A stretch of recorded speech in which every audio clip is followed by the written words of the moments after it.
Não lembro. Isso foi vazado? Isso foi vazado. Não, tudo bem, mas não lembro onde está o texto. Não lembro do texto.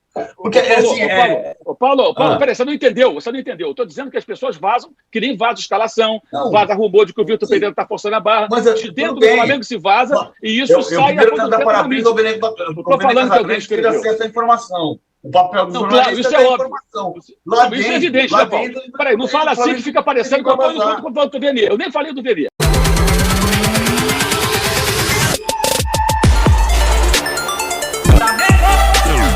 Salve, salve, nação rubro-negra! Chegando aqui, esse vídeo promete, hein? Você pode ver aí na prévia aí, treta brabíssima entre Mauro César Pereira e o PVC no programa Posse de Bola da UOL Esportes. Eles estavam debatendo ali a respeito das informações vazadas do Flamengo. Sempre tem informação vazada, né? Pois é. Os dois falando sobre isso, houve uma treta ali, você vai acompanhar isso aí, tá pesado a parada, hein? Você vai acompanhar também nesse vídeo, que tá muito especial, imagens das manifestações no Ninho do Urubu. Sim, a torcida rubro-negra foi lá se manifestar novamente, fazendo protestos ali em relação à campanha do clube esse ano, as atuações do Flamengo e também protestos em cima do seu Vitor Pereira, da direção do clube. Ou seja, galera, esse vídeo tá muito bacana. Se eu fosse você, eu ficava até o final para poder acompanhar, tá bom? Mas antes de assistir, eu peço a você que ainda não é inscrito, se inscreva no canal, deixe o seu like, que é importantíssimo pra gente, pro YouTube recomendar nossos vídeos, ativa o sininho de notificação e compartilha o nosso link. Vamos pro vídeo, que é o que importa. Daqui a pouquinho a gente volta. Ô, Mauro, pro Flamengo voltar a ser aquilo que a gente pode esperar dele, como disse o Juca, tem time, tem jogador, porém, tem muita coisa remando contra, né? Agora vazam coisas de dentro do clube, vazou a escalação, tem protesto na Gávea nesse sábado, tá todo mundo falando que a situação do Vitor Pereira depende dele ganhar ou não o estadual.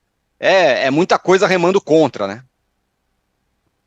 Dentro do próprio Flamengo, muita gente rema, né, contra, né? É uma questão política antiga, né? O embate de dirigentes que são, talvez nem só adversários, quase inimigos mesmo, os caras se detestam.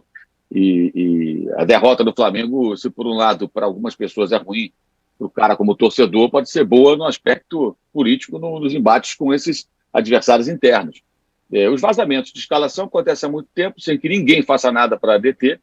No caso específico dessa semana foi muito grave, porque foi uma mudança profunda que o técnico fez, uma mudança que resultou, num primeiro tempo, muito o Flamengo conseguiu impedir o Fluminense de jogar.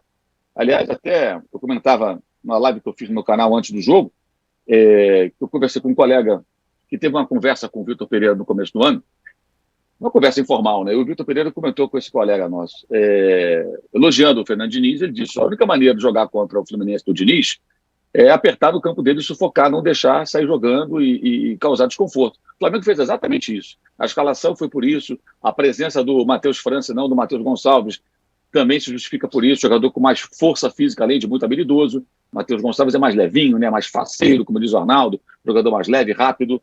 Então, para aquele cenário, ele era o mais indicado. E o Flamengo, de fato, fez o primeiro tempo muito bom, aí cansa no segundo tempo, as trocas, tem uma série de pontos aí que podem ser questionados. Também o não entendimento, né, de muita gente de que jogadores, como saem muitas vezes, jogadores muito bons durante o jogo, porque eles não conseguem mais entregar aquilo que é preciso durante a partida, porque o esgotamento físico é muito grande. Aí você pode questionar quem entrou, por que entrou, enfim, eu não vou entrar nesses pormenores. Mas existe todo um contexto em que o Flamengo ele castiga ele mesmo. Quem vaza a informação, evidentemente, da escalação, alguém que trabalha contra o clube. Contra o clube, não é ser torcedor, por algum interesse o cara vaza a informação.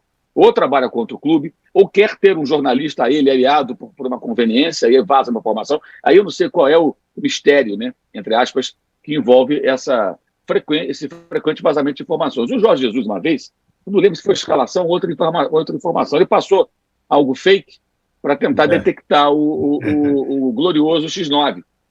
Mas tem muito tempo isso. Todos os técnicos do Flamengo passam por isso. Todos, rigorosamente todos, né?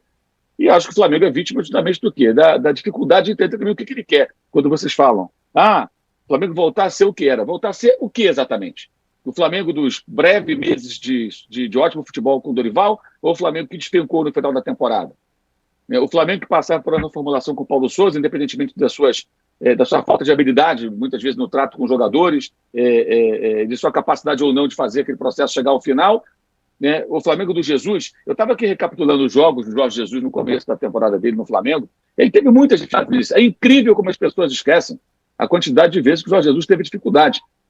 Tá? Teve eliminação para o Atlético Paranaense na Copa do Brasil, teve 1-1 com o Corinthians suado em São Paulo, foi o único técnico recente do Flamengo que foi a Itaquera e não venceu o Corinthians, todos os outros venceram. Derrota para o Emelec, ele fez mudanças com o Rafinha no meio campo, tudo foi muito questionado. Aí ganhou do Botafogo do Barroca, 3-2, suado. É o Botafogo muito fragilizado, não era o Botafogo da SAF, independentemente da eliminação, tem muito mais jogadores. Aí aquela classificação com o Emelec, a derrota para o Bahia, 3-0, que ele apanhou muito. Depois tem um 3-1 no Grêmio, mistão. A torcida deu aia nele quando anunciou o nome dele no placar, alguns torcedores vaiaram, porque estavam com o nariz torcido pela derrota para o Bahia. Vaiaram o JJ. Placar eletrônico, técnico, Jorge Jesus, os caras vaiaram. Ninguém lembra, mas vaiaram. 3-1 em cima do misto do Renato Portaluppi. O Flamengo venceu esse jogo no Maracanã, tentando alcançar o Santos River. Aí tem um 4-1 sobre o Vasco em Brasília, o Vasco perdeu 2 pênaltis, vocês vão lembrar. Aí tem o 2-0 no Inter do Odair Real na Copa Libertadores. Ali começa a virada. E foi um jogo difícil, os gols foram no final do Bruno Henrique, o Odair montou uma retranca, o Inter quase faz um gol logo depois de tomar 1-0. E aí começa a escalada de jogos, você vê que tem uma caminhada. Com altos, tem o 6-1 no Goiás também, que foi espetacular na primeira partida dele do Maracanã. Mas então essa coisa, esse sebastianismo em torno do Jorge Jesus, essa coisa toda, mostra que as perderam a noção da realidade. Na torcida, na mídia e no Flamengo. Elas não entendem que, independentemente do Vitor Pereira conseguir ou não executar todo o seu plano, isso não é instantâneo. Isso não acontece, não é miojo, vou repetir de novo, não é o macarrão instantâneo. Põe na água e pum, ele sai ali, você sai comendo aquela gororoba. Não é assim. É um processo que leva tempo. Agora, eu acho que o time tem apresentado algumas virtudes, o técnico tem acertos e tem erros, né? Não acho que os jogadores não estão se esforçando. Um time que empata não, vence o jogo no último lance contra o Del Valle, depois perdeu nos pênaltis, mas vencendo, não é um time sem vergonha, não é um time preguiçoso. A entrega dos caras no primeiro tempo no jogo contra o Fluminense mostra isso também. Não acho que os jogadores não estão correndo e tal, não vejo dessa maneira. Vejo um processo difícil, de uma mudança de comportamento, de uma diversidade que ele tenta colocar no sistema de jogo e tudo mais, e isso não é instantâneo. Mas as pessoas não querem entender. Quem acompanha o futebol internacional sabe que não é assim. Há N exemplos de times vitoriosos que levaram tempo para serem formados. E transições que existem, como a do Liverpool hoje, deu de 7-0 no domingo, todo mundo fala do Liverpool. Quem está acompanhando o Liverpool? Um time que tropeça em pequenos durante a temporada, que fica fora da zona de classificação da Liga dos Campeões, que toma uma pancada como tomou do Real Madrid em casa. Por quê? Porque está passando por uma transformação, né? Os jogadores novos chegando, o técnico fazendo os ajustes. Então, é uma transição com o mesmo treinador. O futebol tem isso também. E as pessoas acham que se o Jorge Jesus, no meio do ano, voltar para o Flamengo, que ele vai chegar, como eu digo sempre, com a varinha do Mago Merlin, plim, e tudo vai ficar maravilhoso. Não vai. Ele vai passar pelos mesmos problemas, dificuldades, outros jogadores, como o Ronaldo já falou várias vezes, jogadores que já têm a barriga cheia de títulos, e o cara já fica mais empoderado, não é o jogador lá de 2019 tentando mostrar um serviço. Então, é uma coisa muito complexa, acho que o entendimento é muito raso, acho que o olhar é muito raso, muitas vezes, só em cima de resultado, né? E esse Fla-Flu, inclusive, primeiro tempo muito bom do Flamengo, muito bom. Eu achei o jogo ruim, mas o duelo dos técnicos achei legal, porque o Vinícius foi surpreendido pelo Vitor Pereira no primeiro tempo, apesar da escalação vazada. E ele falou na coletiva, né, que o ajudou a ter visto essa escalação mais cedo, depois de trabalhar em cima. E o André, na saída de campo, confessa, entre aspas, que o Flamengo incomodou o Fluminense, que ele fala, pô, os caras estão na draga danada, contra a gente joga isso tudo. Aí estava dificultando o Fluminense. Aí as ótimas mexidas do Diniz melhoram o time. O primeiro gol, para mim, é uma consequência da mudança que ele faz, a jogada do lado esquerdo, concentrou os jogadores ali, explorou, provocou um efeito dominó na zaga do Flamengo, surgiu o gol. Agora, depois disso, o Fluminense não teve grandes chances, o Flamengo também não teve grandes chances. O gol foi bem aleatório, um chute errado do Cano, um chute mascado do Pirani, né? O Fluminense ocupou a área do Flamengo e foi para o desespero e venceu o jogo. Mas não foi como o 2-1 que o Paulo Sousa venceu no passado, o jogo do Hugo, que o Fluminense merecia vencer. O Hugo fez 80 defesas, nunca mais conseguiu fazer algo parecido, o goleiro, o Hugo, que agora está na reserva da reserva. Então, eu acho que ia ser tudo muito, muito raso. O Flamengo tem esses problemas todos, que ele não consegue lidar com eles. O Flamengo se organiza nas finanças, aqui e ali, mas politicamente é um caos, né? E a análise sempre é muito rasa, sempre em cima de resultados instantâneos. E não sabe estabelecer prioridades. Coloca o Campeonato Carioca hoje como se fosse do patamar do brasileiro. Para mim, vou repetir o que eu já falei várias vezes para encerrar essa longa primeira fala minha, peço até desculpas. O Campeonato Carioca, como qualquer estadual, para times fortes que podem brigar por algo maior, é pré-temporada. Para times que não têm possibilidade, Copa Libertadores, Copa do Brasil e Campeonato Brasileiro, ele pode ser tudo até, porque há chance de ganhar alguma coisa. Clubes como o Flamengo, com orçamento que tem com jogadores que contrata e pode contratar, deveria encarar isso como pré-temporada. Mas as pessoas são incapazes de fazer isso. E aí surge esse processo de fritura, que realmente ninguém sabe se o técnico vai aguentar, porque pode ser insuportável. E já surgem os rumores, né? Até rumor de que ele quer fazer acordo para ir embora. Até isso já surgiu. Então, agora, quem é que vaza isso? É pior que vazar a escalação. Vem de dentro do clube. Os caras jogam contra. E alguns são extremamente desleais, porque algumas coisas são mentirosas, como aquele... Lembra da versão que o Rogério Ceni era detestado pelos jogadores? Você deve lembrar disso. Sim, o que acontece em todo o Flamengo e São Paulo? Teve vários depois disso, né? Todo mundo vai lá abraçar o Ceni. Vocês viram o que aconteceu agora? A ESPN entrevistou o Ceni lá no Bola da Vez, no programa Bola da Vez. Vídeo na piscina. Vídeo na piscina, brincando com o técnico. Pô, para quem detestava o técnico, né? E falavam isso na época. Por quê? Porque interessava enfrentar o Rogério Ceni, porque ele incomodava algumas pessoas ali dentro. Tinha gente que não gostava do cara. Oi? Quem falava? Não lembro. Isso foi vazado? Isso foi vazado. Não, tudo bem, mas não lembro onde está o texto. Não lembro do texto. Porque, Paulo, peraí, você não entendeu. Eu estou dizendo que as pessoas vazam, que nem vaza escalação, vaza rumor de que o Vitor Pereira está forçando a barra. Mas, de dentro do Flamengo se vaza e isso sai... Eu quero dar parabéns ao Benedito Bacana. Estou falando que alguém escreveu. Acesso à informação. O papel do jornalista claro, isso é óbvio. Isso é evidente, né, Paulo? Peraí, não fala assim que fica parecendo que eu estou do Venier. Eu nem falei do Venier. O Venier Casagrande está certo, ele deu informação, óbvio. Claro. Eu estou dizendo, o lado do jornalista está perfeito. O lado do clube é que é uma bagunça. Porque toda hora tem vaza. Esse é o ponto. Isso não acontece no Palmeiras. Isso não acontece no Corinthians. Mas esse é o ponto. Mas esse é o ponto que o Marcos Braz tem que resolver. É lógico que ele tem que resolver. O ponto é assim. O clube que pagou 22 milhões de reais em rescisões de contrato de técnico faz um contrato em que tem uma multa de 15 milhões. Você vai pagar, você vai correr o risco. Ok, que a situação para contratar o Vitor Pereira, que é muito bom treinador, acho muito bom treinador, não está dando certo nesse momento. Agora, você faz um contrato, depois de pagar 22 milhões de reais de multas, você faz um contrato para pagar 68% que você já pagou se você tiver que trocar.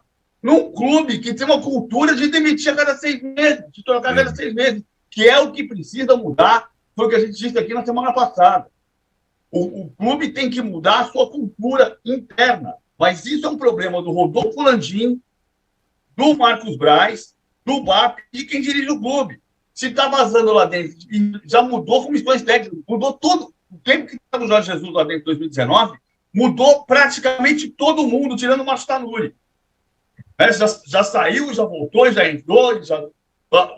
As pessoas são diferentes e os métodos são os mesmos. É incrível, porque vazava e continua vazando. Agora, quando o jornalista está certo, a escalação que o Vene Casagrande deu, parabéns para ele por ser do repórter, porque ele acertou os 11 jogadores. Deixa eu deixar uma coisa clara aqui, só um instantinho, porque fala para mim agora. Eu falar. Não estou criticando o René Casagrande, o Vene Casagrande. Sim. Eu estou criticando a diretoria. Eu estou criticando a diretoria que você está criticando. Mas a gente precisa citar o nome das pessoas, peraí, você está confundindo as coisas. Peraí, você está colocando uma coisa que eu não falei, cara. Não, eu não falei do Vene. Eu estou falando que na época do Ceni vazava por vários caminhos, tá? Agora mesmo, na quarta-feira, tinha gente dos corredores lá de imprensa do Maracanã, eu não estava, mas eu estou sabendo, passando para repórteres o seguinte, influenciador, tá? Olha, para repórteres. Chega no repórter, olha, o cara está pedindo, forçando a barra para sair, ele quer fazer acordo. Algum colega, eventualmente, passe adiante. É isso que eu estou dizendo. Não foi o Vene. O Vene está correto. Se eu tenho informação, você tem informação, a gente vai dar. Esse não é o problema. O problema é óbvio que é do Marcos Braz, é do Landim, concordo totalmente com você. Eles são os responsáveis. Agora, lá dentro é um ninho de cobras e esses caras não conseguem controlar. O que eu quero dizer é o seguinte, o Flamengo, tá? Tem gente lá dentro que vaza de tudo para prejudicar o Flamengo, com algum interesse próprio. Esse é o ponto. Nenhum clube grande do Brasil tem isso. E a culpa, é claro, que é deles. é do presidente e é do vice de futebol e daqueles abaixo em cargos de chefia de responsabilidade. Sobre o Verê, é óbvio, é evidente que ele fez o trabalho dele. Eu faria, você faria, qualquer um de nós faria. Tendo informação, a gente vai dar. Se no meu tempo de cobertura de clube e jornal tivesse internet, eu tivesse escalação, também dava. Também publicaria. Na época não havia isso. Então, isso para mim fica bem claro. O problema não é o Verê Casagrande, que eu nem citei, você citou. O problema é o Flamengo. A incompetência do Flamengo, a zona que é o Flamengo. E a quem interessa isso? Talvez até alguns dirigentes interesse essa bagunça.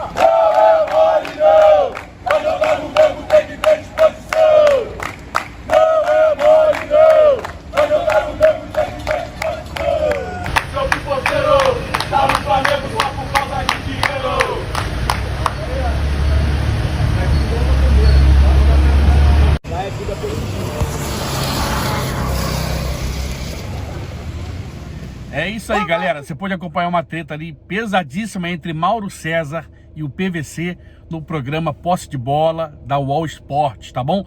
Vou deixar aqui na descrição desse vídeo o link deles, tá? Do UOL Esportes, programa Posse de Bola. Você viu também a manifestação no Ninho do Urubu, tá? Nação, precisamos nos manifestar, a verdade é essa. É claro, sempre sem violência, né? Mas precisamos fazer algo porque nosso clube está uma verdadeira bagunça e não pode continuar dessa forma, tá bom? Por enquanto é só. Antes de sair do vídeo, peço você novamente, se inscreva no canal, deixe o seu like, compartilhe o nosso vídeo e ative o sininho de notificação. Saudações rubro-negras, isso aqui é Mengão.